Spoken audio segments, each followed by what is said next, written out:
Andrew's limbs looked as if they were telescoping into themselves as his legs and arms simultaneously shortened and dwindled in diameter.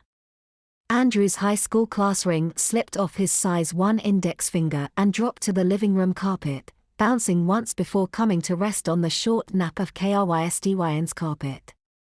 A moment later, his wristwatch slithered loosely from his tiny wrist, working its way easily over his 2 1/4 inch palm to fall to the carpet with a soft thud and lay beside his ring. Andrew's eyes rolled back in his head as he laid motionless on his back, volatilizing excess water from his shrinking body.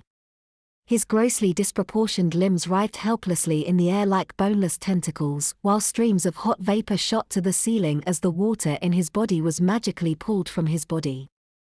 The balance of the steam that was cool enough to remain at floor level condensed around him as if he was either an exhausted Afrit that had been loosed from an undersized genie's lamp or a poor soul who was about to be transported on his own personal cloud straight into heaven.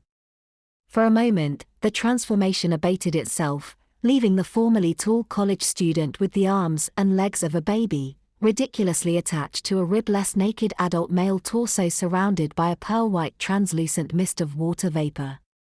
Then the transformation began again, this time attacking his genitals a split second before his pelvis, neck and torso followed suit.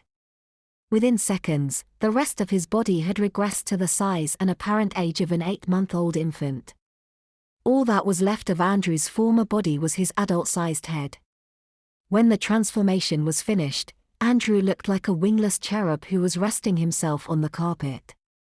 The only evidence of his transmogrification was a rapidly dissipating halo of water vapor around his head. When the sunbeams which lanced through the window struck the water vapor, the light was diffracted into a local rainbow that encompassed the upper portion of his body with a surreal aureole of a mercurially shifting aura. The multi-hued glory that danced around his head made it appear as if he had somehow been blessed by the change, rather than cursed by Krystyn's spell.